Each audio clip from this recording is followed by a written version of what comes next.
Shovel Knight is a 2D platform video game developed and published by Yacht Club Games. Development was crowdfunded and the game was released for Nintendo 3DS, Wii U, and Windows in June 2014. It was ported to Mac and Linux in September 2014, PlayStation 3, PlayStation 4, PlayStation Vita, and Xbox One in April 2015, and Nintendo Switch in March 2017. Shovel Knight is inspired by gameplay and graphics of platformer games developed for the Nintendo Entertainment System, and to this day is still widely considered to be one of, if not the best indie games ever. Shovel Knight may have been born from the nostalgia of the NES, but it only takes the best part of that generation of games, and leaves behind the parts that aren't looked back on so kindly. There are a few games that immediately spring to mind while playing Shovel Knight. The overworld map feels straight out of Mario 3, the towns the player visits remind us of Zelda 2, as well as the downward sword attack. The magic items that are used will be familiar to anyone who has played the Castlevania series, and Shovel Knight's pogo attack was inspired by Scrooge McDuck's attack from DuckTales. Last but not least, the platforming and 8-boss structure is taken straight from Mega Man. The collection of these individual mechanics from an older generation makes the player feel very comfortable if they are familiar with any of the previously mentioned titles. The artwork and sprites found in this game are lovingly crafted and really breathe life into the world they inhabit. The Yacht Club team chose to use the 8-bit style found in the NES era, and they also decided to limit the colour palette that was used for the sprites at around 4 to 5 colours per character to create a more uniform and cohesive look. Every character has a distinct look and oozes personality.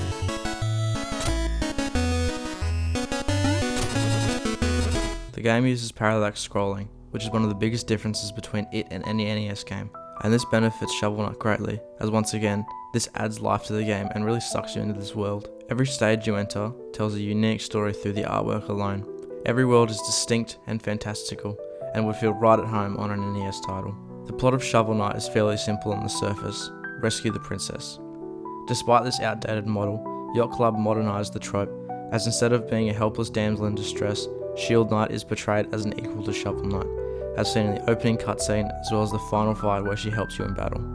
The opposing force of the game is the Enchantress, and her Order of No Quarter, a group of 8 knights. Each knight is unique in both their design and personality, but we'll discuss those in a bit. Each level, like most NES platformers, has the player start on the far left and has to reach the goal beyond the far right of the screen. The player will encounter a wide variety of enemies that can be shoveled, as well as a collection of platforming challenges that grow progressively harder as the game continues. Each stage has its own unique theme, corresponding to the knight that resides in it. Once the player has reached the end of the stage, they will be faced with a boss knight, who they must defeat in order to progress. Personally, I struggled with the Mole Knight. I thought his attacks were bullshit, but maybe that's a skill issue. Gone is the infuriating live system of the NES staple titles, a mechanic that was made redundant after games went from arcades to home console.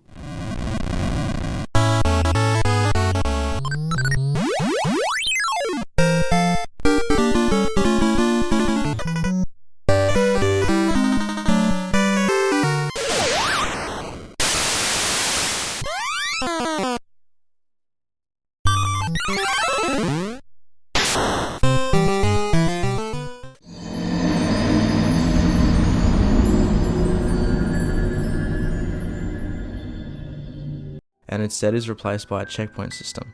When the player dies, they will drop a portion of the treasure. If the player returns to the spot where their loot was dropped, they can retrieve it. However, if the player dies before they can collect it, that portion is lost and a new portion is dropped. Since treasure is the means in which the player upgrades their health and magic, a more skilled player is rewarded, but this also means a less skilled player is punished for dying. The checkpoint system does make the constant deaths the player will experience less annoying, as you'll quickly be thrown back into the action, whilst not having to repeat the whole stage again.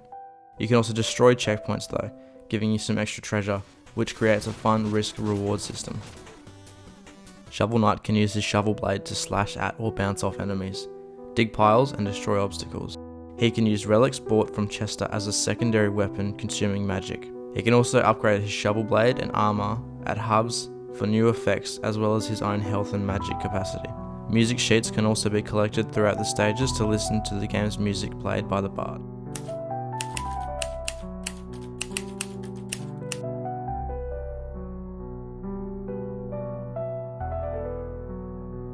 Shovel Knight clears his way through the plains, defeating all foes in his path.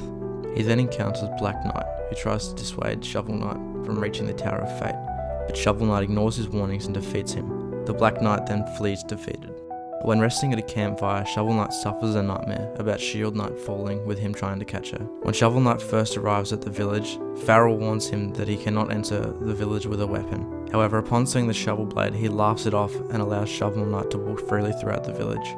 Shovel Knight ventured to Pridemore Keep and the Lich Yard, and defeats both King Knight and Spectre Knight. After this, he suffered another nightmare about Shield Knight falling. This time, enemies were attacking him as he tried to catch her.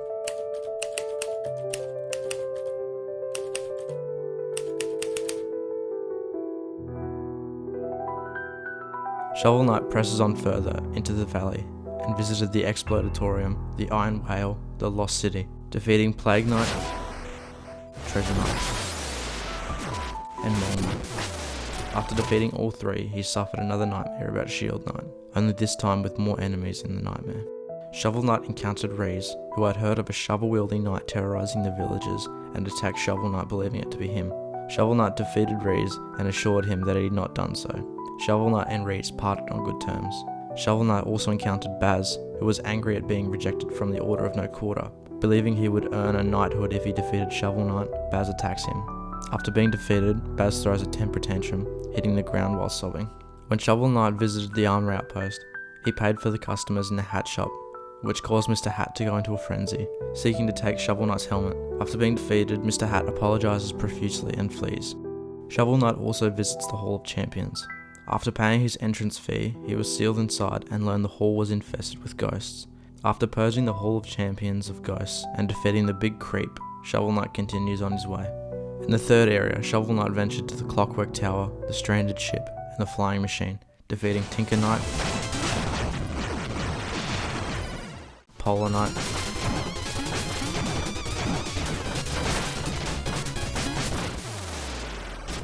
and Propeller Knight. He suffered yet another nightmare about Shield Knight afterwards, this time with more enemies. Shovel Knight can also encounter the Black Knight again, who had been conversing with the Enchantress. After Black Knight refused to join her, the Enchantress vanished. Black Knight fought Shovel Knight again but was defeated and fled one more time.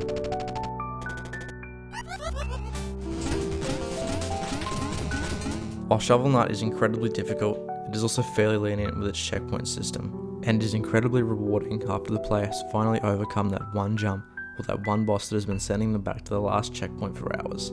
Veterans of the platformer genre may find Shovel Knight a healthy challenge, but the game also gives the player all of the tools and skills required to overcome its obstacles.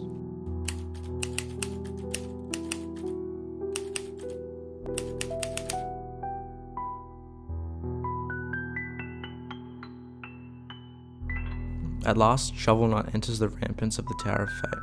After navigating them for a while, he encountered Black Knight once more. After the Black Knight declared he would not let Shovel Knight go any further, the Enchantress appeared and asked Black Knight to join her again. After he declined, she fired magic at him in order to offer him a tiny paste of power he spurned. The Enchantress then vanished and Shovel Knight and Black Knight fought one last time. In the fight, the Enchantress's magic allowed Black Knight to teleport, fly, and summon meteors, but in the end, Shovel Knight came out victorious. As Shovel Knight prepared to move on, Black Knight pleaded him not to hurt the Enchantress, asking if he could see who he was trying to save. Shovel Knight acknowledged him and pressed on onwards and upwards. After climbing further up the Tower of Fate, Shovel Knight ended up landing in the middle of a feast the Order of No Quarter were having. They each fought him in turn, but even between themselves they could not win.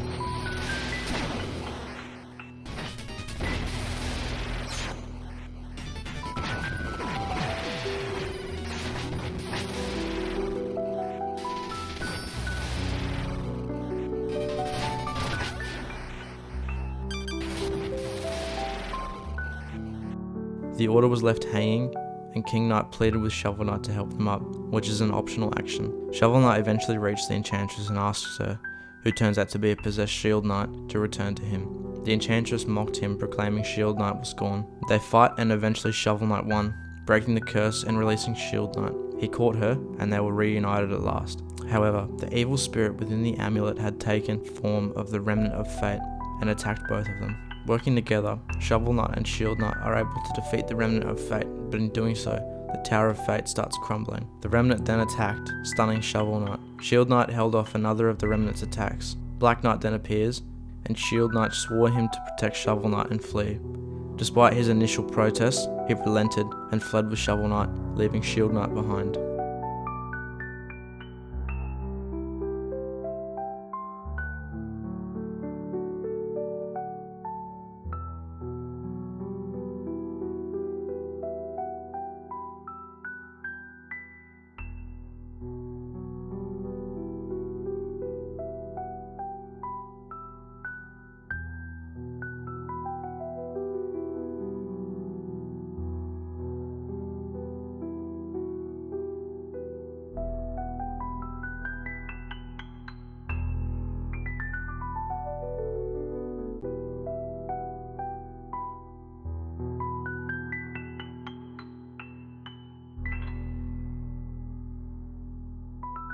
There are many surprises throughout the main campaign of Shovel Knight, and events will differ depending on the campaign and the console being played.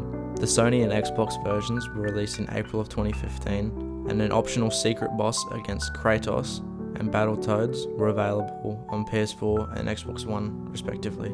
There are over 300 cheat codes that can be activated that modify the gameplay, from cosmetic changes to starting a new profile with relics already unlocked, or to having certain stages already cleared if you aren't particularly fond of them. Some of these cheat codes may disable feats or trophies, however. After the initial release of Shovel Knight, 3 more campaigns were added, each being sold separately. However, if you own the original game, you received all the extra content for free as updates. Shovel Knight is a game full of constant subversions of expectations, where the player is constantly surprised by the rich narrative, exciting gameplay, and overall experience. It is a polished and refined experience that was lovingly crafted by fans of the genre, and though it may be extremely challenging, it rewards the player's perseverance.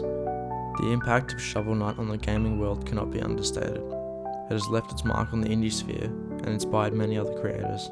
This game deserves all the love and praise it has received over the years, and if you haven't played it already, do yourself a favour. It's on everything, just play it.